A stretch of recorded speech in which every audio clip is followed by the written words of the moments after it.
السلام علیکم ورحمۃ اللہ وبرکاتہ۔ نحمده ونصلي ونسلم على رسوله الكريم اما بعد فاعوذ باللہ من الشیطان الرجیم بسم اللہ الرحمن الرحیم ان الدین عند اللہ الاسلام قال النبی سیدنا محمد رسول اللہ صلی اللہ علیہ وسلم المرء مع من حب او کما قال علیہ الصلاۃ والسلام۔ غوث اعظم بمن بیسر اسامہ مدد قبلہ دی مدد کعبہ ایما مدد یا صاحب الناہور کل ناصر فی السمع والاعضاء وحسن الباصر وبطول عمر لا بعمر قاصر یا مجمع الخیرات عبد القادر رضی اللہ عنہ۔ مخدوم و محترم آل رسول حضرت سید عادل رضا صاحب قبلہ، شہزادہ حضور قمر ملت علیہ الرحمہ، شہزادہ حضور اشرف الفقہاء، دیگر علماء، میرے محترم بزرگوں، دوستوں اور بھائیوں، الحمدللہ اللہ تعالیٰ کا بڑا شکر ہے کہ اللہ تعالیٰ نے مجھے اس بابرکت محفل میں حاضری کا شرف بخشا، اور آج ماشاءاللہ سید صاحب قبلہ کی تقریر سن کے ایسا محسوس ہو رہا تھا کہ حضرت تمام بزرگوں کی تاریخ کو ازبر کیے ہوئے ہیں، ہر کتاب پر ماشاءاللہ حضرت کی نظر ہے۔ اس پر انشاءاللہ مزید حضرت سے امید ہے کہ ہم آپ سب کو سننے کو ملے گا۔ اللہ تبارک و تعالی حضرت کے علم میں، عمل میں خوب برکتیں عطا فرمائے، اور ان بزرگوں کے صدقے میں اللہ تعالی ہم سب کو کامیابی اور کامرانی عطا فرمائے۔ محترم حضرات، گفتگو شروع کرنے سے پہلے کچھ اشعار سیدی اعلیٰ حضرت امام احمد رضا رحمۃ اللہ علیہ کے آپ کی بارگاہ میں پیش کرتا ہوں۔ یقیناً آپ کو یہ کلام یاد ہوگا، تو ہو سکے تو ساتھ بھی دیجیے گا۔ ان کی مہک نے دل کے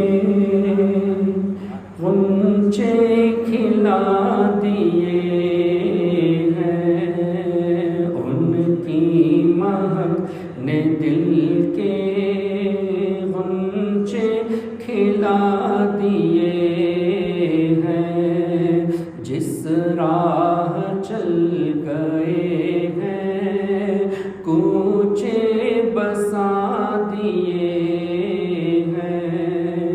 ایک دل ہمارا کیا ہے، آزار اس کا کتنا، ایک دل ہمارا کیا ہے، آزار اس کا کتنا، تم نے تو چلتے پھرتے مردے جلا دیے ہیں، ان کی مہک نے دل کے غنچے کھلا دیے ہیں، ان کے نثار کوئی کیسے رنج میں ہو، ان کے نثار کوئی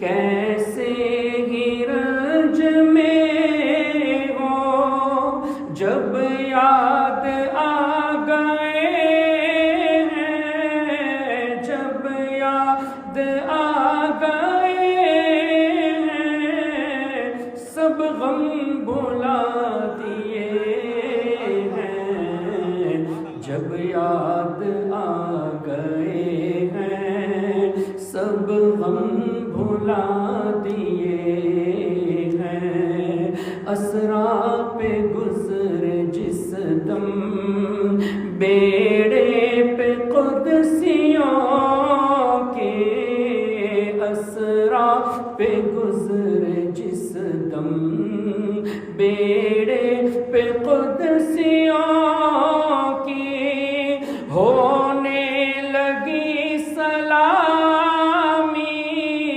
ہونے لگی سلامی، پرچم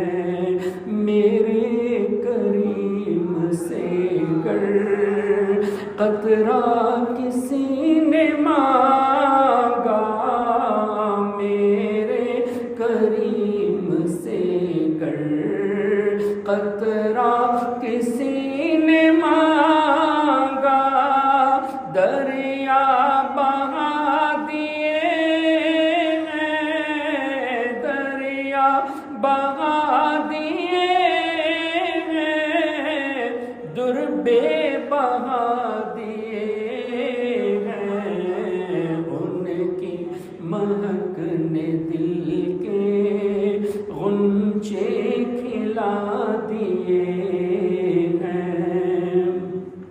اللہ کیا جہنم ابھی نہ سرد ہوگا، اللہ کیا جہنم، اللہ کیا جہنم ابھی نہ سرد ہوگا، رو رو کے مصطفیٰ نے، رو رو کے مصطفیٰ نے دریا بہا دیے ہیں، رو رو کے مصطفیٰ نے دریا بہا دیے ہیں۔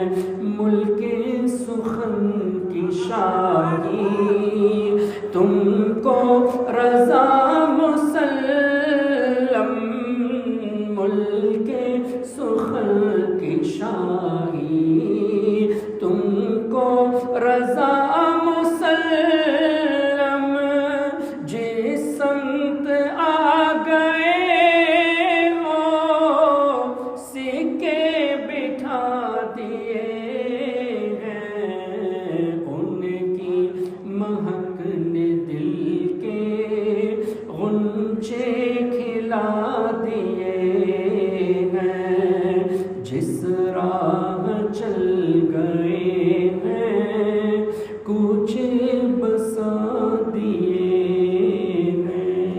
اللہم صلی علی سیدنا و مولانا محمد معدن الجود والکرم وآلہ وبارک وسلم۔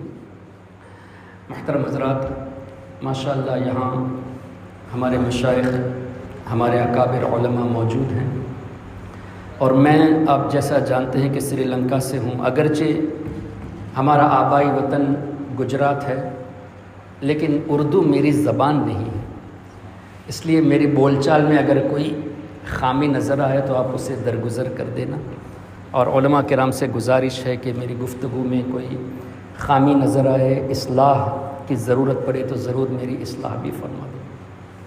ماشاءاللہ حضرت سید صاحب قبلہ کے بارے میں جیسے میں نے کہا کہ کافی ذخیرہ انہوں نے اپنے اندر جمع کر کے رکھا ہے اور ہمارے سامنے کافی باتیں پیش کی، تو یقیناً یہ بات بھی ان کے ذہن میں رہی ہوگی، لیکن کبھی ہوتا ہے مقرر جب بات کرنے پر آتا ہے تو ذہن میں کئی باتیں ہوتی ہیں، لیکن جیسے جیسے وقت نکلتا ہے، کڑی سے کڑی ملتی ہے تو کچھ باتیں ذہن سے نکل بھی جاتی ہیں۔ سیدی اعلیٰ حضرت امام احمد رضا رحمۃ اللہ علیہ اولیاء کرام کے علم کے تعلق سے اپنی ایک تصنیف میں فرماتے ہیں، اور ماشاءاللہ حضرت مصر میں بھی رہ چکے ہیں، حضرت سیدنا امام عبد الوہاب شعرانی رحمۃ اللہ علیہ جو مصر میں آرام فرما رہے ہیں، اپنے وقت کے قطب، اپنے وقت کے غوث، اعلیٰ حضرت فرماتے ہیں کہ امام شعرانی یہ فرماتے ہیں کہ اللہ نے میرے بھائی یعنی امام شعرانی رحمۃ اللہ علیہ کے بھائی ان کو اتنا علم عطا فرمایا کہ سورہ فاتحہ سے 2,47,999 علوم استخراج فرمائے، ایک دو نہیں، 10-20 کی بات نہیں، 100-200 کی بات نہیں، 247,999 knowledges from سورۃ الفاتحہ، سورہ فاتحہ سے اتنے علوم استخراج فرمائے۔ کیا شان ہوگی! امام شعرانی تو تقریباً 300 سال پہلے کے بزرگ ہیں، تو جب ماضی قریب میں ایسے ایسے اللہ کے اولیاء موجود جن کا علم ہم سوچ بھی نہیں سکتے، ہم تصور بھی نہیں کر سکتے، اور اسی طرح سیدی اعلیٰ حضرت آگے ارشاد فرماتے ہیں کہ اللہ تعالیٰ کے کچھ اولیاء ایسے ہیں جو فرماتے ہیں کہ ہمیں اللہ نے اتنا علم سے نوازا کہ قرآن کریم کی ایک ایک آیت کے 1000 معنی ہم جانتے ہیں. 1000 meanings from each verse of the Holy Quran. اب 6000 سے زائد آیتیں ہیں تو 1000 multiply by into 6666 کتنے علوم اولیاء کرام کو معلوم. تو وہ جماعت اولیاء فرماتے ہیں کہ ہمیں اللہ نے اتنا علم دیا کہ ایک ایک آیت سے 1000 معنی ہم جانتے ہیں، اور جو ہم نہیں جانتے وہ اس سے بھی زیادہ ہے. پھر مزید اعلیٰ حضرت تحریر فرماتے ہیں کہ کچھ اولیاء کی جماعت ایسی بھی ہے جو یہ فرماتے ہیں کہ ابھی آیت کی بات ہوئی نا، ایک آیت میں 1000 میننگز. بعض اولیاء فرماتے ہیں اللہ نے ہمیں اتنا علم دیا کہ قرآن کریم کی ایک ایک حرف میں 4000 معنی ہم جانتے ہیں. قرآن کریم کی ایک ایک لیٹر سے 4000 میننگز. اللہ اکبر. اب 6000 سے زائد آیتیں 1000 سے ملٹیپلائی، وہ تو ہمارے کمپریہنس سے باہر ہے. اب ایک آیت نہیں، ایک لفظ بھی نہیں، بلکہ ایک حرف، talking about 1 letter of the holy Quran, اس میں 4000 معنی. تو اب کتنے حروف قرآن کریم میں ہیں، اس کو اب 4000 سے ملٹیپلائی کرے، کتنا علوم اللہ نے ان بزرگوں کو نوازا ہے. اچھا، پھر وہ یہ بھی فرماتے ہیں کہ مثال کے طور پہ الف میں ہم نے 4000 معنی پائے. اب بے میں جو 4000 معنی ہیں وہ الف کے معنوں سے مختلف. Those are different in meanings than what we found in alif. یعنی ہر حرف میں الگ الگ معنی ہم نے پائے. اللہ تعالیٰ نے اتنا علم ان بزرگوں کو عطا فرمایا. یہ اولیاء کی شان ہے. اب جیسے حضرت نے بھی فرمایا، سیدنا سرکار غوث اعظم شیخ عبد القادر جیلانی رضی اللہ تعالیٰ عنہ، جن کو اللہ نے ولیوں کا سردار بنایا، تو ان کو اللہ تعالیٰ نے کتنے علوم سے نوازا ہوگا. سبحان.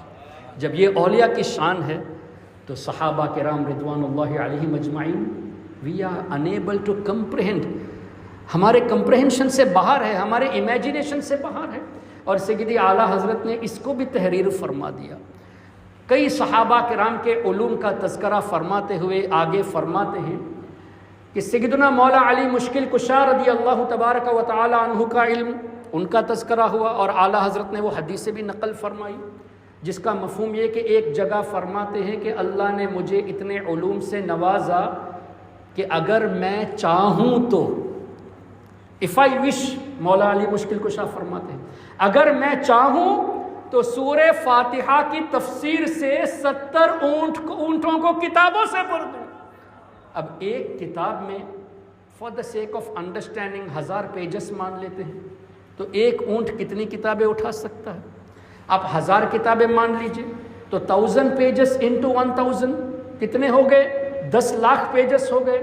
تو 70 اونٹ کی بات ہو گئی تو 1 ملین ملٹیپلائی بائی 70، 7 کروڑ صفحات. مولا علی فرماتے ہیں میں چاہوں تو لکھ ڈالوں سورہ فاتحہ کی تفسیر سے.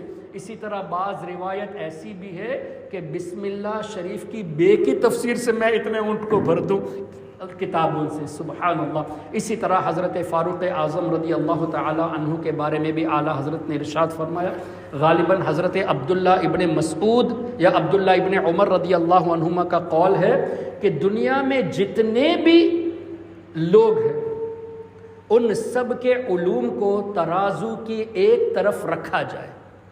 One side of the scale. کن لوگوں کا؟ دنیا میں جتنے بھی لوگ ہیں. اب اس میں سارے پروفیسرز آ گئے، سارے محققین آ گئے، سارے سائنٹسٹ آ گئے، سارے مفسرون آ گئے، محدثون آ گئے. تو دنیا کے اس میں انبیاء کرام کا ایکسیپشن ہے، یہ بھی ذہن میں رکھ لیں. جب اس طرح کی باتیں ہوتی ہے تو ان سے جو بڑھ کر ہوتے ہیں ان کا ایکسیپشن ہوتا ہے.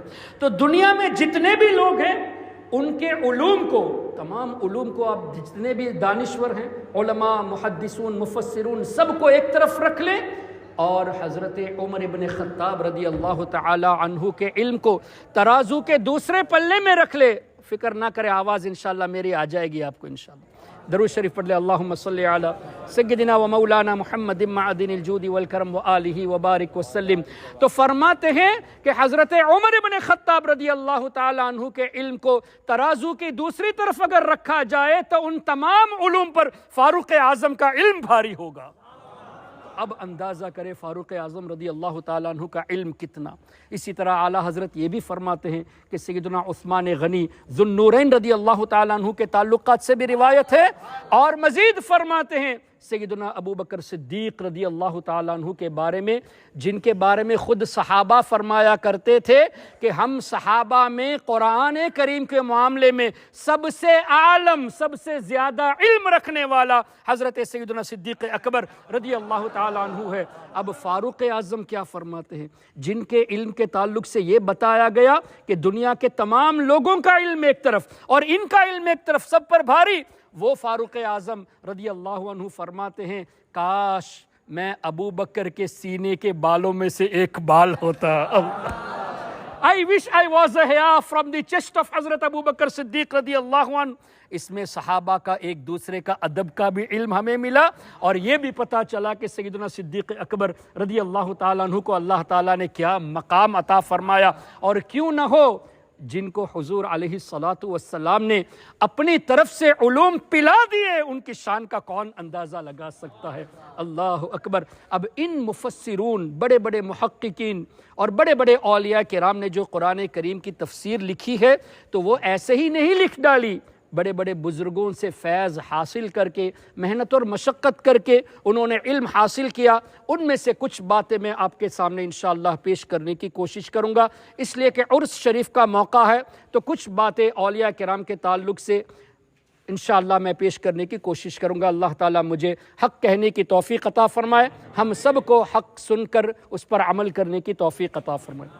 محترم حضرات، ہم یہ دیکھتے ہیں کہ دنیا بھر میں لوگ اولیاء کرام کی محبت میں مزاروں کا سفر کرتے ہیں۔ سیدنا خواجہ غریب نواز رضی اللہ عنہ کی بارگاہ ہی دیکھ لیجئے آپ، رجب کا چاند جب سے جیسے ہی نظر آنا شروع ہو جاتا ہے، لاکھوں کی تعداد میں لوگ سفر شروع کر دیتے ہیں۔ حضرت خواجہ بندہ نواز کی بارگاہ ہو گئی، سرکار غوث اعظم کی بارگاہ ہو گئی، امام اہل سنت کی بارگاہ ہو گئی۔ دنیا میں جہاں جہاں اولیاء کرام آرام فرماتے ہیں، آپ دیکھتے ہیں ہزاروں لاکھوں کی تعداد میں لوگ جمع ہوتے ہیں، حاضری دیتے ہیں۔ اب ان لوگوں سے اگر آپ ایک سروے کریں گے، جسٹ ٹرائی ٹو آسک دم، جیسے میں اگر آپ سے پوچھوں کہ آپ اولیاء کرام کی بارگاہ میں جاتے ہیں تو اس کے پیچھے کوئی مقصد تو ہونا چاہیے۔ Without any purpose you won't be going, کچھ نہ کچھ تو مقصد ہونا چاہیے۔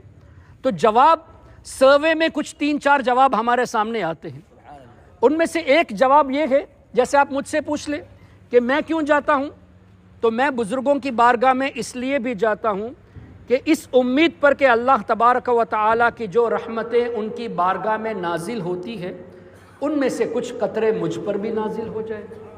دس is one of my intention, کہ اس ارادے سے میں بزرگوں کی بارگاہ میں حاضری دیتا ہوں۔ اور دوسرا مقصد میرا یہ ہوتا ہے کہ چونکہ یہ اللہ کے نیک بندے ہیں، اللہ ان سے راضی ہے، تو جب ہم ان سے محبت کریں گے تو اللہ کی رضا ہمیں بھی حاصل ہو۔ یہ ایک اور مقصد ہے۔ تیسرا مقصد کیا ہے کہ ہم اللہ کے اس محبوب بندے کے صدقے میں اللہ کی بارگاہ میں ان کا وسیلہ پیش کر کے دعا کریں گے تو امید قوی ہے کہ ہماری مراد جلد پوری ہو جائے گی۔ This is one of the purposes. اور چوتھا مقصد کیا ہے؟ یہ حدیث کی روشنی میں قبر مومن کے لیے جنت کے باغوں میں سے ایک باغ ہے، اور جنت میں عذاب ہوتا ہے یا رحمت اللہ کی ہوتی ہے؟ جنت کے باغ میں اللہ کی رحمت ہوتی ہے۔ تو یہ چونکہ اولیاء کرام مومنین میں ہائی کیٹیگری میں ہیں، تو یہ جب جنت کے باغ میں آرام فرماتے ہیں تو if we visit their places، ہم جنت کے قریب ہو گئے۔ تو جب جنت کے قریب ہو گئے تو ہمیں اللہ تعالیٰ کی رضا اور اللہ تعالیٰ کی رحمت میں ہمیں بھی حصہ ملتا ہے، اس امید پر ہم جاتے ہیں۔ اب آئیے ہم دیکھتے ہیں ان مقاصد کو، ان پرپسز کو قرآن اور حدیث کی روشنی میں کہ what is the reality behind these purposes۔ پہلی بات میں نے یہ کہی کہ اللہ تبارک و تعالیٰ کی رحمت کا نزول وہاں پر ہوتا ہے تو کچھ قطرے حاصل کرنے ہم جاتے ہیں۔ اب مجھے بتائیے ان لائٹ آف دی نیریشنز، جہاں پر اللہ کے نیک بندے کا ذکر ہوتا ہے وہاں اللہ کی رحمت کا نزول ہوتا ہے، اور اس میں اگر کوئی یہ کہے کہ آپ قرآن سے ہی ثابت کرو تو ٹھیک ہے۔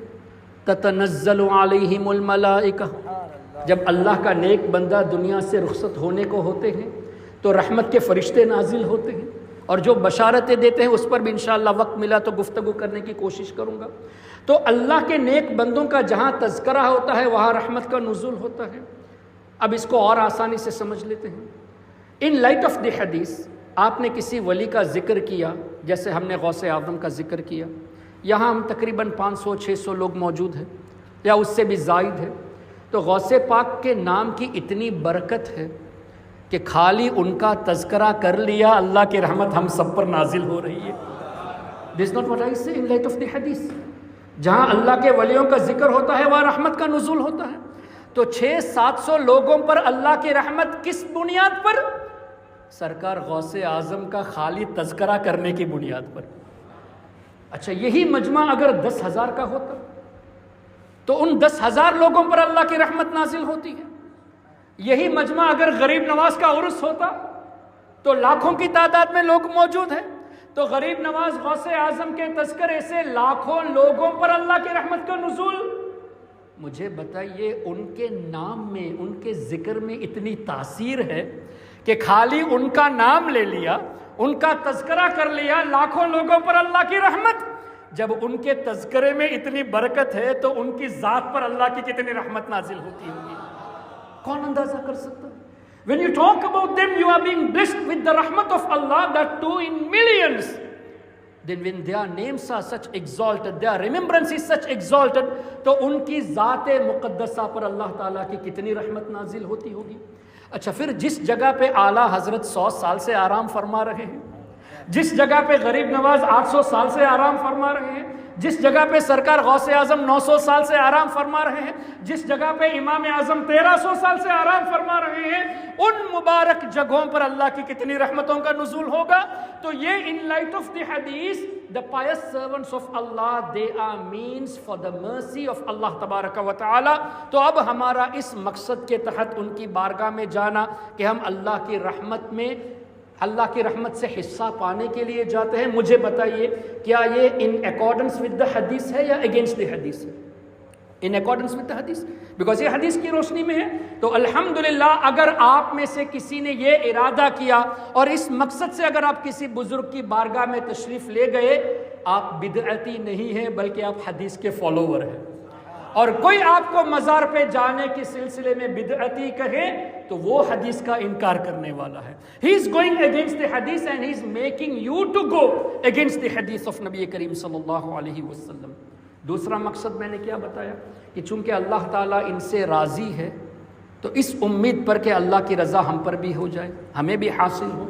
صحیح مسلم کی ایک حدیث پاک ہے جس کا مفہوم نبی پاک صلی اللہ علیہ وسلم کا مبارک ارشاد کہ ایک شخص، بنی اسرائیل کا غالباً واقعہ ہے، ایک شخص اپنے علاقے سے دوسرے علاقے کی طرف سفر کیا اور اس ارادے سے سفر کیا، اس کا مقصد یہ تھا، حدیث پاک کا مفہوم، کہ وہ اللہ کے ایک نیک بندے کی ملاقات کے لیے جا رہا تھا۔ تو اپنے علاقے سے، اپنے ولیج یا اپنی سٹی سے سفر اس ارادے سے کہ اللہ کے ولی سے ملاقات کے لیے جاؤں دوسرے سٹی میں یا دوسرے ولیج میں۔ حدیث کے الفاظ ہے جس کا مفہوم یہ کہ اللہ تعالیٰ نے ایک فرشتے کو انسانی شکل میں بھیج دیا، وہ راستے میں اس شخص کا انتظار کر رہا تھا۔ وہ شخص جب قریب آیا تو فرشتے نے جو انسانی شکل میں تھے، انہوں نے پوچھا کہ تم کہاں جا رہے ہو؟ تو بتایا کہ میں فلاں شہر میں اللہ کے ایک نیک بندے سے ملاقات کے لیے جا رہا ہوں۔ تو فرشتے نے پوچھا تم کیوں جا رہے ہو؟ شرح میں یہ لکھا ہے کہ کیا تم نے اس پر کوئی احسان کیا ہے جس کا بدلہ لینے جاتے ہو، یا کیا انہوں نے تم پر کوئی احسان کیا ہے جس کا بدلہ چکانے جا رہے ہو؟ Are you going to take any repayment or you are going to repay him؟ کس مقصد سے جا رہے ہو؟ تو اس بندے نے جواب دیا میرا کوئی مقصد نہیں اس طرح کا، میں صرف اس لیے جاتا ہوں کہ وہ اللہ کا نیک بندہ ہے۔ اب اس فرشتے نے بشارت دی کہ میں اللہ کی طرف سے بھیجا ہوا ہوں اور میں تمہیں یہ بشارت دینے کے لیے آیا ہوں کہ تو نے اللہ تعالیٰ کی رضا کے لیے اس بندے سے محبت کی، اللہ تعالیٰ تم سے محبت فرماتا ہے۔ سبب کیا؟ ایک ولی سے محبت۔ تو کسی ولی سے محبت رکھنا this is a means for us to seek the pleasure of Allah تبارک و تعالی، اور یہ صحیح مسلم کی حدیث شریف کی روشنی میں ہے۔ اب ہم اللہ کے ولی کی بارگاہ میں جاتے ہیں تو یہ جو ہمارا مقصد ہے کہ we are going to seek the pleasure of Allah, this is in light of the حدیث شریف of مسلم شریف۔ اگر کوئی اب اس کو انکار کرتا ہے، اولیاء کی بارگاہ میں جانے سے اس ارادے سے انکار کرتا ہے، he is going against the hadith. neither we، ہم نہیں not we but they are the people who are going against the hadith، اور وہ ہمیں حدیث سے دور کرنے کی کوشش کرتے ہیں۔ اچھا، پھر ایک اور حدیث پاک بخاری شریف میں سیدہ عائشہ صدیقہ رضی اللہ تعالیٰ عنہ ارشاد فرماتی ہے، اور اس حدیث کی شرح میں مرأۃ المناجی اٹھا لیجئے، دوسری کتب احادیث اٹھا لیجئے، مفسرون فرماتے ہیں کہ حدیث کا مفہوم یہ کہ ارواحیں، روحیں آپس میں خلط ملط تھی، انٹر کنیکٹڈ تھی۔ وہ اس طرح کے نیک روحیں نیک روحوں کے ساتھ، اور شقی بد روحیں بد روحوں کے ساتھ۔ اور حدیث کی شرح میں یہ بھی ہے کہ جس روح کا تعلق جس روح سے تھا عالم ارواح میں، دنیا میں آنے کے بعد بھی ان کا تعلق برقرار رہتا ہے، اور اس میں زمانے کی کوئی قید نہیں ہے کہ وہ 100 سال پہلے کے تھے، تم آج کے ہو تو محبت نہیں رہی، ایسا نہیں۔ عالم ارواح میں محبت تھی تو دنیا میں آنے کے بعد بھی محبت ہے۔ یہ صحیح بخاری شریف کی حدیث کا مفہوم ہے، اس کی شرح بیان کر رہا ہوں، علماء کرام موجود ہے تو فرماتے ہیں کہ اللہ تبارک و تعالی نے ان روحوں کا ایسا اہتمام فرمایا کہ نیک روحیں نیک روحوں کے ساتھ اور شقی شقی روحوں کے ساتھ دنیا میں آنے کے بعد تعلق برقرار رہتا ہے۔ مجھے بتائیے، امام اعظم سے آپ محبت کرتے ہیں یا نہیں کرتے؟ امام جعفر صادق سے محبت کرتے ہیں یا نہیں؟ امام مالک، امام احمد ابن حنبل، امام شافعی، سرکار غوث اعظم سے بھی تو سب کو محبت ہے، غریب نواز سے بھی سب کو محبت ہے۔ اب حدیث کی شرح کے مطابق زمانے کی کوئی قید نہیں، ہمارا ان بزرگوں سے ہمارے دلوں میں لگاؤ رہنا، ان کی محبت ہمارے دلوں میں رہنا، الحمدللہ یہ اس بات کی دلیل ہے کہ عالم ارواح میں ہم غوث اعظم کے ساتھ تھے، عالم ارواح میں ہم غریب نواز کی روح کے ساتھ تھے، عالم ارواح میں امام جعفر صادق، امام اعظم، امام باقر اور ان تمام بزرگوں کے ساتھ الحمدللہ ہماری روحیں وابستہ تھی، تبھی تو دنیا میں آنے کے بعد محبت برقرار ہے۔ اللہ اکبر، کتنے خوش نصیب ہم ہیں۔ when we are so fortunate، تو اب تو ہمیں اور دعا کرنی چاہیے، یا اللہ اس محبت کو ہمیشہ برقرار رکھ، اور اس محبت کو ہماری نسلوں کے سینوں میں منتقل کرتے ہوئے قیامت تک آنے والی نسلوں کے دلوں میں تیرے اولیاء کی محبت پیدا فرما۔ پھر قرآن کریم کی روشنی میں ان الذین آمنوا وعملوا الصالحات سیجعل لهم الرحمن ودا، بے شک جو اللہ تعالیٰ کے نیک بندے ہیں، اللہ تعالیٰ ان کے لیے لوگوں کے دلوں میں محبت ڈال دیتا ہے۔ اب غوث اعظم کی محبت ہمارے دل میں یہ ہماری محنت سے نہیں ہے، کیوں؟ اللہ نے فرمایا اللہ محبت ڈال دیتا ہے، تو ہمارے دلوں میں اولیاء کی محبت، اللہ کا شکر ادا کیجئے کہ اللہ نے ہمارے دلوں میں اپنے اولیاء کی محبت ڈال دی، اور یہ بھی دعا کیجئے کہ یا اللہ ہمیشہ اس محبت کو سلامت رکھ، اس لیے کہ یہ اللہ کا دیا ہوا تحفہ ہے۔ اور جن کے دلوں میں اولیاء کی محبت نہیں، وہ دوسروں کو بہکانے کی کوشش نہ کرے، بلکہ اپنے آخرت کی فکر کرے کہ تمہارے دلوں میں اللہ کے اولیاء کی محبت نہیں، اس کا مطلب اللہ نے تمہارے دل کو نہیں چنا، تو اللہ کی بارگاہ میں سچے دل سے توبہ کرو، اولیاء کرام سے معافی مانگو اگر بے ادبی کی ہے، اور سچے دل سے توبہ کرو، اللہ تعالیٰ انشاءاللہ تمہاری توبہ قبول فرمائے گا، بشرطے کہ نبی کی گستاخی نہ کی ہو، حضور کی گستاخی نہ کی ہو۔ تو اولیاء کرام کے تعلق سے اگر انجانے میں کوئی ایسی باتیں کر دی ہیں، اب بھی وقت ہے سچے دل سے توبہ کر لینی چاہیے۔ اور ہمیں تو الحمدللہ جتنا اللہ کا ہم شکر ادا کرے اتنا کم ہے۔ Why Allah has selected our hearts to love those who are selected by اللہ تبارک و تعالی۔ یہ تو ہماری خوش نصیبی کی بات ہے، سبحان اللہ۔ پھر جیسے حدیث کی روشنی میں ہماری روحیں ان بزرگوں کی روحوں کے ساتھ تھی، جب وہاں ساتھ تھی تبھی تو یہاں بھی ساتھ ہے، جب یہاں ساتھ ہے تو انشاءاللہ قبر میں بھی ان سے مدد ہمیں ملے گی، اور حشر میں بھی۔ کیا قرآن کریم میں یہ نہیں ہے حضرت یوسف علیہ السلام اللہ کے نیک بندے ہیں نا، نبی سے بڑھ کر کون نیک ہو سکتا ہے؟ Yet حضرت یوسف علیہ السلام نے کیا یہ دعا نہیں کی؟ توفنی مسلمن والحقنی بالصالحین. نبی تو اللہ کے سلیکٹڈ ہے نا، الیکٹڈ تو نہیں ہے نا. No prophet is elected, they are selected by Allah. اور اللہ نے جس کو سلیکٹ فرمایا ان سے غلطی کا امکان ہی نہیں. تو یہ جو مسئلہ ہے انبیاء کرام معصوم ہوتے ہیں، یہ اس سے یوں سمجھو کہ اگر تم انبیاء کرام کو گنہگار ثابت کرنے کی کوشش کرو گے، اس کا مطلب اللہ کی سلیکشن میں تمہیں آبجیکشن ہے. ہم نے اگر کسی یونیورسٹی کے لیے لیکچر کو ڈھونڈنا ہے، کسی پروفیسر کی تلاش ہے، یا ہمارے بزنس مینجمنٹ کے لیے کسی MBA پڑھے ہوئے کی تلاش ہے، ہم ڈاکیومنٹس کو دیکھ کے ڈاکیومنٹ کو بیس کر کے اسے سلیکٹ کریں گے. ممکن ہے وہ واقعی میں صحیح پڑھا ہو، اور ممکن ہے کہ فرضی ڈاکیومنٹ ہو. یہ بھی ممکن ہے کہ وہ فوج ڈاکیومنٹ ہو، اور یہ بھی ممکن ہے کہ وہ اس وقت سلیکشن میں واقعی آدمی صحیح تھا، لیکن 1 سال 2 سال کے بعد لالچ کی وجہ سے وہ آدمی بگڑ گیا. ہمیں تو اس کا علم نہیں تھا، ہم نے تو ڈاکیومنٹ کو بیس کر کے، گفتگو کو بیس کر کے، فیوچر کو جانے بغیر ہم نے سلیکٹ کر لیا. ہم سے غلطی ہو سکتی ہے، اللہ تعالیٰ کے ساتھ ایسا ممکن نہیں ہے. جسے اللہ تعالیٰ چن لے وہ ہمیشہ صحیح رہے گا، اور اللہ کے نبی ہمیشہ نبی رہیں گے. اور یہ جو کہا جاتا ہے کہ حضرت عیسیٰ علیہ السلام نبی بن کر نہیں امتی بن کر آئیں گے، اس طرح نہ کہیے میرے بھائی. نبی ہمیشہ نبی ہوتا ہے، فرق اتنا ہے کہ وہ اپنی شریعت نہیں چلائیں گے بلکہ حضور کی شریعت پہ عمل کرائیں گے. تو انبیاء کرام کی تو شان ہی الگ ہے. اللہ کے رسول صلی اللہ تعالی علیہ وسلم نے ان کے صدقے میں، جیسے حضرت نے بھی فرمایا کہ انبیاء کرام بھی اللہ کے نبی صلی اللہ علیہ وسلم کے محتاج ہوتے ہیں. تو میں کیا عرض کر رہا تھا، یہ اللہ تعالیٰ کا فضل ہے کہ اللہ تعالیٰ نے ہمارے دلوں میں اولیاء کی محبت ڈال دی. اور حضرت یوسف علیہ السلام کی یہ دعا ہمارے لیے سبق ہے. توفنی مسلمن، نبی تو ہمیشہ مومن ہوتا ہے. جب مومن ہوتا ہے تو موت بھی، یعنی ان کی روح بھی جو اللہ کے وعدے کے مطابق قبض کی جائے گی ایک مومنٹ کے لیے، وہ بھی ایمان کی حالت میں ہوگی.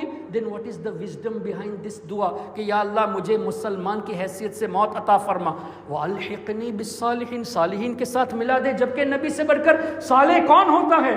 دس از اے لیسن فار اس کہ ہر وقت ایمان کی فکر کیا کرو، ایمان پر موت کی دعا کیا کرو، اور ہر وقت صالحین کے ساتھ رہنے کی دعا کیا کرو. اور یہ بھی قرآن کریم میں یا ایھا الذین آمنوا اتقوا اللہ وکونوا مع الصادقین، سچوں کے ساتھ ہونے کا اللہ نے حکم دیا ہے، اور نبیوں کا طریقہ رہا صالحین کے ساتھ ملنے کی دعا کر کے ہمیں تعلیم دی. اب جب ایک نبی نے اس طرح دعا کر دی، اس کا مطلب کوئی عام آدمی کرے گا تو اسے ہم سنت نہیں کہیں گے. جب نبی نے کر دیا تو انبیاء کی سنت ہوئی اولیاء کے تعلق سے دعا کرنا، اولیاء کس کے ساتھ رہنے کی دعا کرنا. اس پر ایک اور حدیث پاک صحیح بخاری میں سونے کے باب میں، یعنی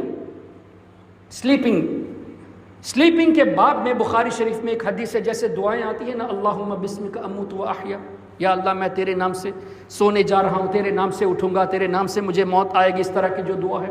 اسی طرح اس چیپٹر میں ایک اور دعا ہے، بسمک ربی وضعت جنبی وبک ارفع ان امسکت نفسی فرحمها وان ارسلتها فاحفظها بما تحفظ به عبادک الصالحین، او کما قال، جس کا مفہوم ہے کہ یا اللہ تیرے نام سے میں سونے جا رہا ہوں. کتنی پیاری دعا ہے بخاری شریف میں. اور اس میں اسی حدیث میں غالباً یہ بھی ہے کہ سونے سے پہلے اپنے بستر کو جھاڑ لو، کیا کہتے ہیں، ڈسٹ کر لو. اور یہ بھی اچھا طریقہ ہے، اور سائنٹیفیکل اس کے بہت فائدے ہیں. کافی جرمز جو بستر میں رہتے ہیں وہ ہٹ جاتے ہیں. تو بستر کو ڈسٹ کر کے سونا چاہیے. اور یہ دعا جس کا مفہوم اے اللہ تیرے نام سے میں سونے جا رہا ہوں، بسمک ربی وضعت جنبی وبک ارفع، یا اللہ اٹھوں گا تو بھی تیرے ہی نام سے اٹھوں گا.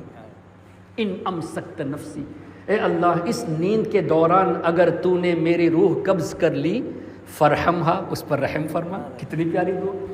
نیند میں موت آ سکتی ہے نا، کبھی بھی موت آ سکتی ہے.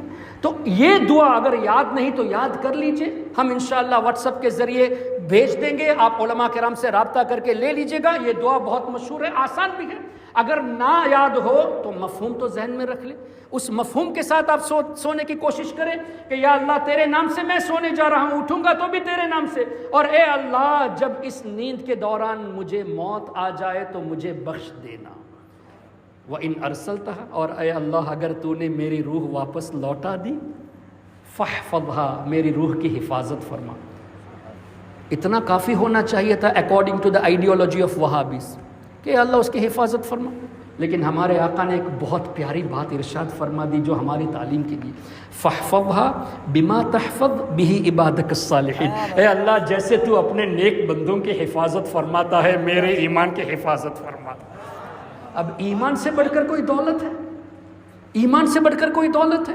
جب اللہ کے رسول صلی اللہ علیہ وسلم نے ہمیں ہمارے ایمان کی حفاظت کے لیے اولیاء کے توسل سے دعا کی تعلیم عطا فرمائی، جب ایمان جیسی عظیم دولت وسیلے سے جائز تو باقی دنیاوی چیزیں وسیلے سے مانگنا کہاں سے حرام ہو گیا؟ تو یہ جو وہابی فالوورز غیر مقلدین جیسے آپ کے یہاں ڈاکٹر ذاکر نائک ہوا یا اسی طرح کے دوسرے آپ کے سکولرز کے لیول پہ جو باتیں کرتے ہیں، in reality they are not scholars. جتنے بھی وہابی فالوورز ہیں کتنا بھی علم حاصل کرے، جیسا کہ حضرت نے فرمایا اگر علم کے ساتھ حکمت نہیں، اولیاء کی غلامی نہیں، تو وہ علم فائدہ دینے والا نہیں. اچھا پھر کتنا بھی بڑا عالم ہو، اگر تم کہتے ہو وسیلہ حرام ہے تو ایک آیت بھی تو پیش کرو کہ لا تبتغوا اللہ نے کہیں فرمایا ہو. یا ایھا الذین آمنوا اتقوا اللہ وابتغوا الیہ الوسیلہ ہے، اے ایمان والو اللہ سے ڈرو اور اللہ کی بارگاہ میں وسیلہ ڈھونڈو. ابتغوا ہے، لا تبتغوا نہیں ہے. جب انکار میں کوئی آیت نہیں تو تم نے کیسے کہہ دیا حرام ہے؟ کسی چیز کو حرام کہنے کے لیے نص سے ثابت کرنا چاہیے، آپ کو قرآن اور حدیث سے ثابت کرنا چاہیے. if you are unable to prove you are fabricating on the verses of the Quran. قرآن کریم کے تعلق سے جھوٹ بولتے ہو، حدیث کے تعلق سے جھوٹ بولتے ہو. ہمیں ایسے لوگوں کی ضرورت نہیں جو وقت کا علامہ کہلائے، وقت کا محدث کہلائے اور قرآن اور حدیث کے خلاف ہمیں تعلیم دے. تو اب حدیث کی روشنی میں ایمان کی حفاظت کے لیے اولیاء کا وسیلہ جائز، تو باقی دنیاوی معاملات میں کہ یا اللہ غریب نواز کے صدقے میں اولاد عطا فرما دے، غوث پاک کے صدقے میں صحت والی ایمان والی زندگی نصیب فرما، خواجہ بندہ نواز کے صدقے میں بلا اور آفت سے میری حفاظت فرما. How could this be shirk? How could this be haram? These are absolutely in light of the Quran and in the light of the ahadith of Nabi Kareem صلی اللہ علیہ وسلم. تو حضرت یوسف علیہ السلام نے اس یہ دعا کرتے ہوئے اور اللہ نے قرآن کریم میں رکھ کر ہمیں یہ تعلیم دی کہ never forget the pious servants of Allah, always pray for the safety of ایمان and always pray to be with the righteous people, نیک لوگوں کے ساتھ رہنے کی. اچھا پھر کونوا مع الصادقین کی اس کی شرح بھی دیکھے تو remain with the pious، ہمیشہ ان کے ساتھ رہو. تو ہمیشہ اولیاء کے ساتھ رہنا تو وصال کے بعد بھی ہوا، اس لیے کہ جو ولی دنیا میں ولی ہوتا ہے انتقال کے بعد تو اس کا مرتبہ اور بڑھ جاتا ہے. تو ولی تو ہمیشہ ولی رہتا ہے. جو لوگ یہ کہتے ہیں جب تک دنیاوی زندگی میں تھے تب تک تو صحیح ہے، انتقال کے بعد وصال کے بعد ہم اس طرح کی باتیں نہیں مانتے، تو اس کا مطلب تم قرآن کا انکار کرتے ہو. جب اللہ نے ارشاد فرمایا من عمل صالحا من ذکر او انثى وهو مؤمن فلنحيينه حیاتا طیبہ، جب اللہ تعالیٰ ولیوں کو بہترین زندگی دیتا ہے، تم کون ہوتے ہو اس زندگی کا انکار کرنے والے؟ تو اللہ تعالیٰ اپنے اولیاء کو بہترین زندگی عطا فرماتا ہے. پھر مجھے یہ بتائیے دنیا تو مومن کے لیے قید خانہ ہے نا، it's a jail for the believers. تو قید خانے میں آدمی پابندی کے ساتھ رہتا ہے. اس پابندی کے زمانے میں اللہ تبارک و تعالیٰ نے اولیاء کرام کو وہ تصرفات سے نوازا کہ غوث اعظم بغداد شریف میں بیٹھ کر فرماتے ہیں نظرت الی بلاد اللہ جمعا کخردلۃ علی حکم اتصالی، اللہ کے تمام شہروں کو میں ایسے دیکھ رہا ہوں جیسے ہاتھ کی ہتھیلی میں رائی کا دانہ. کب فرمایا؟ دنیاوی زندگی میں. آج دوپہر کو بھی میں نے اس پر کلام کیا تھا. جب دنیاوی زندگی میں غوث اعظم کی یہ شان کہ پوری دنیا ان کی نظر میں رائی کے دانے کے برابر. اب حدیث کا مفہوم، ایک اور حدیث پاک ہمارے آقا صلی اللہ علیہ وسلم ارشاد فرماتے ہیں یہ پوری دنیا اللہ کے نیک بندے کی نظر میں عالم برزخ میں پوری دنیا ماں کے رحم کے برابر ہے. تو ماں کا رحم تو فیو ملی میٹرز ہوتا ہے، اتنی بڑی دنیا اولیاء کی نظر میں ماں کے رحم کے برابر. تو غوث اعظم کی نظر میں دنیاوی زندگی میں دنیا رائے کے دانے کے برابر تھی. اب تو غوث اعظم کی نظر میں دنیا کی حیثیت ہی کیا رہی. کتنی آسانی سے غوث پاک ہمیں دیکھتے ہیں اور کتنی آسانی سے ہماری پکار کو سنتے ہیں. Why this is bestowed by Allah تبارک و تعالی. تو اب کیا پتا چلا ہمارا جو مقصد تھا اولیاء کی بارگاہ میں جانا کہ اللہ تعالیٰ کی رضا حاصل ہو، یہ بھی مسلم شریف کی حدیث سے اور بخاری شریف کی حدیث کے روشنی میں کلیئر ہو گیا، اور جو ہم ان کے وسیلے سے دعائیں کرتے ہیں یہ بھی بخاری شریف کی حدیث سے، یہ جو سونے کا باب میں نے بیان کیا اس حدیث سے پاک سے ثابت ہو گیا۔ اور بھی احادیث ہے۔ ایک اور بات جو میں نے شروع میں کہی کہ اللہ کے حبیب صلی اللہ علیہ وسلم ارشاد فرماتے ہیں قبر مومن کے لیے جنت کے باغوں میں سے ایک باغ ہے۔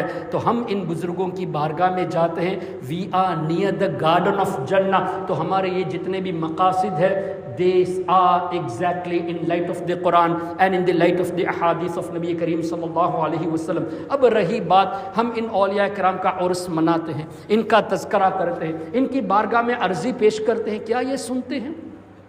تو ایک تو آیت کریمہ جو وہاں بھی پیش کرتے ہیں ان اللہ یسمع من یشاء وما انت بمسمع من فی القبور، اس کی تفسیر میں نہیں جانا چاہتا، لیکن اس آیت کریمہ اور فإنک لا تسمع الموتى، اس آیت کریمہ کی تفسیر میں آپ بڑے بڑے مفسرون کو دیکھ لیجئے، انہوں نے شرح میں یہ لکھا ہے، نبی پاک صلی اللہ علیہ وسلم ارشاد فرماتے ہیں جس کا مفہوم یہ، ایک مسلمان بندہ جب دوسرے اپنے مسلمان بھائی کی قبر پر جاتا ہے، جس کو وہ دنیا میں پہچانتا تھا اب بھی وہ اسے پہچانتا ہے۔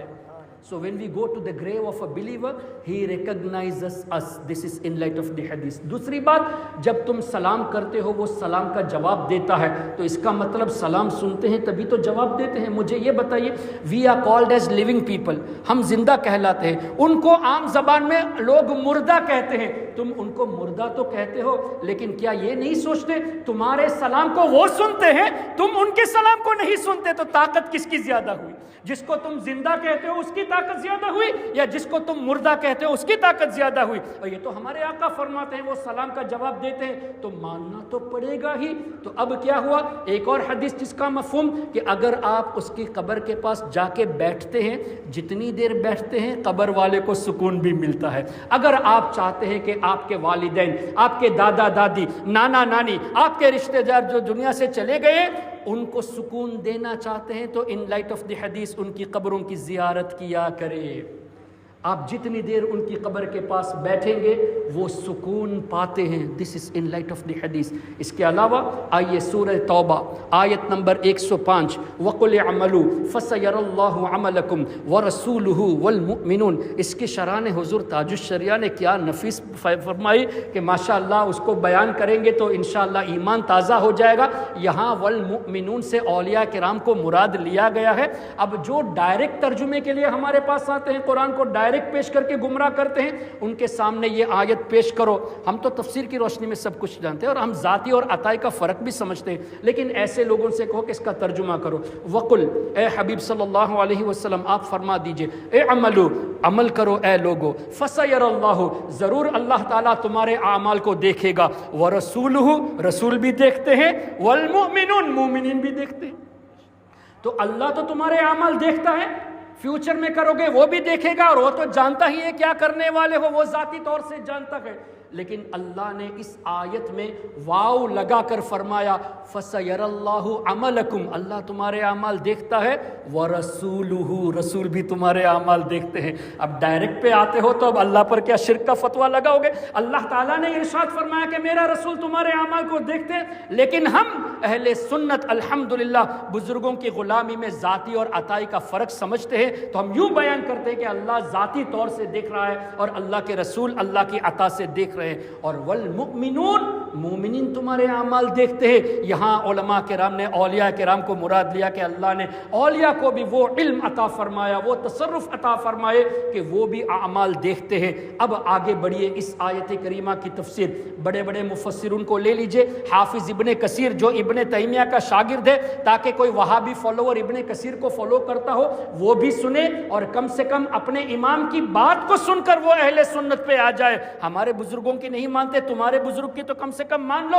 اللہ اکبر۔ حدیث سے پاک کیا ہے حضور علیہ الصلوۃ والسلام کا مبارک ارشاد، ان اعمالکم تعرض علی اقاربکم وعشائرکم، جس کا مفہوم یہ کہ بے شک اے لوگو تمہارے اعمال تمہارے رشتہ داروں کو ان کی قبروں میں دکھایا جاتا ہے، پہنچائے جاتے ہیں۔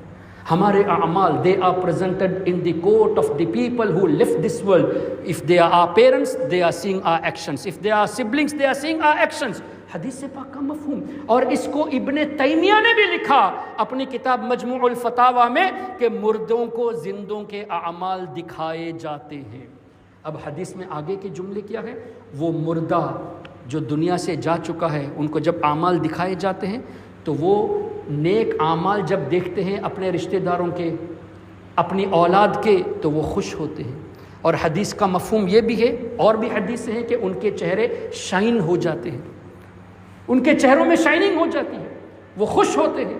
اور جب وہ برائی دیکھتے ہیں اپنے اولاد کی، اپنے رشتہ دار کی، تو ایک دعا کرتے ہیں، وہ بھی حدیث میں موجود ہے. اسی آیت کریمہ کی تفسیر میں اللہم لا تمتہم حتی تہدیہم، اے اللہ جب تک انہیں ہدایت نہ دے انہیں موت نہ دینا. واٹ اے بیوٹیفل دعا. لیکن میں نے جان بوجھ کر اس دعا کو آدھی پڑھی ہے. اللہم لا تمتہم حتی تہدیہم، یا اللہ میری ان اولاد کو، میرے ان رشتہ داروں کو جب تک ہدایت نہ دے موت نہ دینا. اب چونکہ کچھ لوگ اس کا بھی انکار کرتے ہیں، یہاں تو مردوں کا بات کرنا ثابت ہوا، سلام کا جواب دینا تو سننا بھی ثابت ہو گیا، کلام کرنا بھی ثابت ہو گیا، یہاں مردے کا دعا کرنا بھی ثابت ہو گیا. وہ بھی کون؟ عام مسلمان، عام مومنین قبر میں رہ کر دعائیں ہمارے لیے کرتے ہیں. آگے کے جملے کیا ہے؟ اس لیے کہ غیر مقلد نجدی وہابی یہ بولتا ہے نہیں وہ لوگ ہمارے لیے دعا نہیں کر سکتے، اولیاء کرام دعا نہیں کر سکتے. اس کا جواب اس حدیث میں ہے. جواب کیا ہے؟ اے اللہ جب تک ہدایت نہ دے انہیں موت نہ دینا، کما ہدیتنا، جیسے تو نے ہمیں ہدایت دی. کیا پتہ چلا جو ہدایت یافتہ ہوگا وہ دعا کرے گا، اور جس کو ہدایت نہیں ہے وہ کہاں سے دعا کرے گا؟ تو اے وہابیو، تم تو اپنے ماں باپ دادا دادی کو یا رسول اللہ کہنے کی بنیاد پر مشرک کہتے ہو. جب تم انہیں مشرک کہتے ہو تو تمہاری نظر میں ایمان والے نہیں، ہدایت یافتہ نہیں، تو تمہارے لیے دعائیں کیوں کریں گے؟ ہمارے والدین، ہمارے دادا پردادا الحمدللہ غوث و خواجہ کی غلامی میں دنیا سے گئے، وہ ہدایت یافتہ تھے، تو آج بھی ہمارے لیے وہ دعائیں کرتے ہیں. اور اس پر ایک اور بات، جو اپنے باپ دادا کو مشرک کہہ کے اس طرح ثابت کرتے کہ انجانے میں انہوں نے شرک کر دیا. بھائی شرک کر دیا تو اللہ معاف نہیں فرمائے گا، ان اللہ لا یغفر ان یشرک بہ. اس کے علاوہ تمام گناہ اللہ چاہے معاف فرما دے، شرک معاف نہیں فرمائے گا. جب اللہ نے فیصلہ فرما دیا کہ مشرکین کو میں معاف نہیں کروں گا، تم سمپتی دکھانے والے کون ہو کہ وہ انجانے میں کر بیٹھے، ان کو پتہ نہیں تھا؟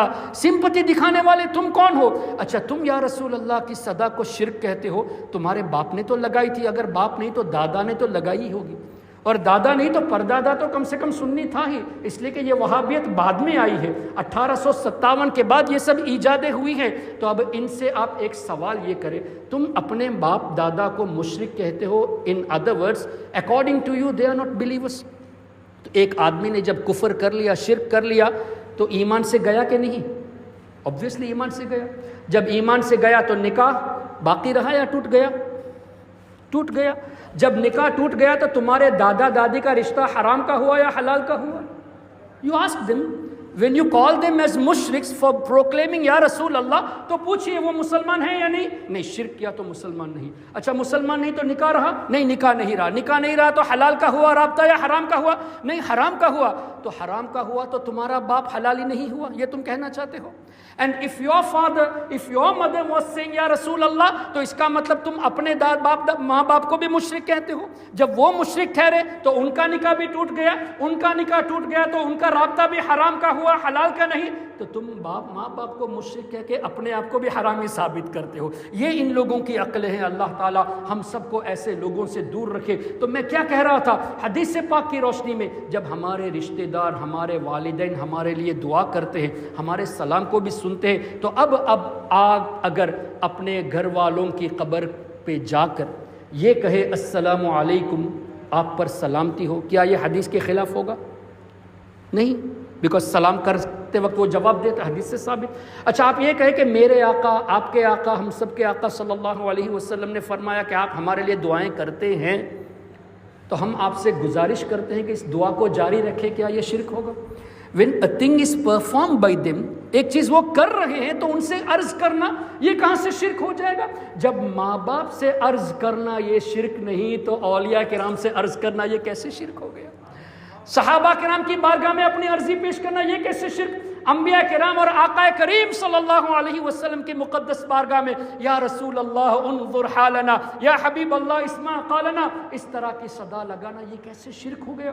تو جو لوگ اس طرح شرک اور بدعت کے نعرے لگاتے ہیں they are away from the teachings of the Quran, they are away from the teachings of the hadith of نبی کریم صلی اللہ علیہ وسلم, and they are even away from the تفاسیر of the holy Quran. اگر وہ سچے دل سے اپنے دماغ کو خالی کر کر تفسیر ہی آیتوں کی صحیح سے پڑھ لیتے تو اس طرح کی بے ادبی اور گستاخی نہیں کرتے. آخر میں عرس شریف کی جب بات آئی تو عرس حدیث میں کہاں سے ثابت ہے؟ دیکھیے ہمارے آقا صلی اللہ علیہ وسلم کا ہفتے میں ایک دن غالباً بدھ کا دن شہدائے احد کی بارگاہ میں جانا ثابت ہے نا حدیث کی روشنی میں. اب حضور علیہ الصلوۃ والسلام صحابہ کی قبر کی زیارت کے لیے تشریف لے گئے. اس سے کیا پتہ چلا؟ چونکہ نبی کا عمل ہے یہ سنت ہوا. اچھا صحابہ انبیاء کرام کے بعد مرتبے میں سب سے بڑھ کر ہے، اولیاء کرام کی ہائیسٹ کیٹیگری میں ہے، تو اولیاء کرام کی بارگاہ میں جانا نبی کی سنت ہوئی. اٹس اے تعلیم for us, it's an education for us. تو اولیاء کرام کی بارگاہ میں ویکلی جانا، دس از پروون فرام دس سنہ آف نبی کریم صلی اللہ علیہ وسلم. ہمارے یہاں بھی مزارات ہیں، کتنے لوگ جمعرات کے دن خاص کر جاتے ہیں، جمعہ کے دن جاتے ہیں. تو ویکلی ایک دن جانا، دس از ناٹ اگینسٹ دی حدیث، دس از ان لائٹ آف دی حدیث. پھر آیت کریمہ سلام علیکم بما صبرتم فنعم عقبی الدار، سورۃ الرعد کی آیت نمبر 24 سورۃ الرعد. اللہ فرماتا ہے سلام علیکم بما صبرتم فنعم عقبی الدار. اس کی تفسیر آپ بڑے بڑے مفسروں کو اٹھا لیجئے انکلوڈنگ حافظ ابن کثیر. ایک حدیث نقل کی گئی کہ نبی پاک صلی اللہ علیہ وسلم سال میں ایک مرتبہ شہدائے احد کی بارگاہ میں جایا کرتے تھے. عرس شریف سال میں ایک مرتبہ منایا جاتا ہے. ان لائٹ آف دس حدیث علماء کرام نے اس مسئلے کو ثابت کیا ہے، اور یہ ابن کثیر نے بھی لکھا ہے، دیگر مفسرون نے بھی لکھا ہے کہ نبی پاک صلی اللہ علیہ وسلم اینول وزٹ فرمایا کرتے تھے اور وہاں جا کر یہ آیت کریمہ پڑھتے سلام علیکم بما صبرتم فنعم عقبی الدار. سلامتی ہو تم سب پر جس پر تم لوگوں نے صبر کیا، اور کیا ہی بلند مقام ہے تمہارا، کتنی پیاری جگہ، فنعم عقبی الدار، کتنی اعلیٰ جگہ پر تم ہو. یہ آیت کریمہ کا مفہوم. تو اب حضور علیہ الصلوۃ والسلام نے ان شہداء سے ڈائریکٹ خطاب فرمایا کہ نہیں کہ تم پر سلامتی ہو؟ اور حدیث میں تو یہ بھی ہے کہ ان شہداء کی بارگاہ میں ایک دو دن کے لیے نہیں، مہینے کے لیے نہیں، قیامت تک جو بھی ان کی بارگاہ میں آئے گا ان کو سلام کرے گا، یہ اللہ کی قسم سلام کا جواب دیتے ہیں. او کما قال علیہ الصلوۃ والسلام. اچھا اس حدیث کا اگلا جملہ بھی دیکھ لیجئے. ہمارے آقا تو سال میں اینول وزٹ فرماتے تھے. وَقَذَا أَبُو بَكْرٍ، اسی طرح حضرت سیدنا صدیق اکبر بھی سال میں ایک مرتبہ اہتمام فرماتے تھے.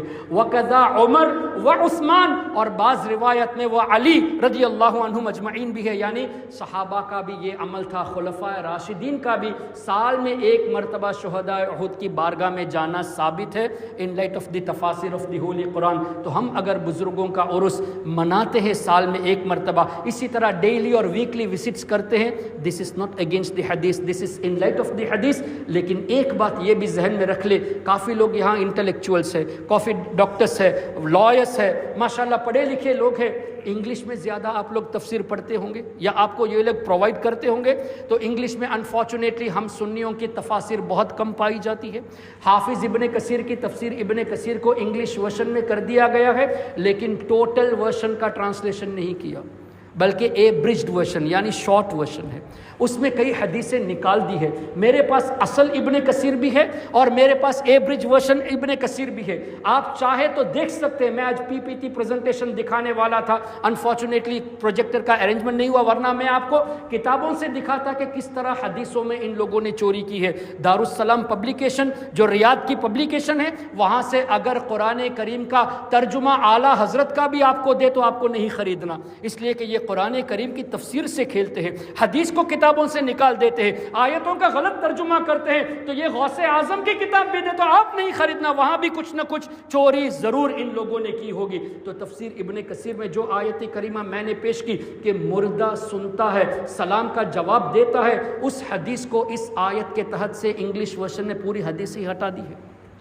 تو اگر آپ انگلش ورژن ابن کثیر کا پڑھیں گے یہ روایت آپ کو انگلش میں نہیں ملے گی، آپ کو عربی میں پڑھنے کی ضرورت پڑے گی، جس کے لیے علماء کرام سے رابطہ کرنا پڑے گا۔ اور جو آیت کریمہ وَقُلِ اعْمَلُوا فَسَيَرَ اللَّهُ عَمَلَكُمْ وَرَسُولُهُ، جس کے تحت حدیث ہے کہ ہمارے اعمال ہمارے رشتہ داروں کو ان کی قبروں میں پہنچائے جاتے ہیں، وہ ہمارے لیے دعا کرتے ہیں، یہ بھی ابن کثیر عربک ورژن میں ہے، لیکن انگلش ورژن سے اس حدیث کو بھی ہٹا دیا۔ اور یہ سالانہ عرس کی بات جو ہمارے آقا صلی اللہ علیہ وسلم سال میں ایک مرتبہ وزٹ فرماتے تھے، اسی طرح خلفائے راشدین کا عمل یہ بھی ابن کثیر میں ہے، لیکن انگلش ورژن سے اس کو بھی ہٹا دیا گیا ہے۔ تو اب آپ ان غیر مقلدوں سے جب ابھی کبھی آپ کا سامنا فار ڈائیلاگ پرپس کے لیے ہو تو آپ ان سے عربی ورژن بھی منگائیے، انگلش ورژن بھی منگائیے، علماء کرام کی رہبری میں ان کی رہنمائی میں آپ ان کو دکھائیے، کہیے کہ حدیثوں سے چوری تمہارے لوگوں نے کی ہے۔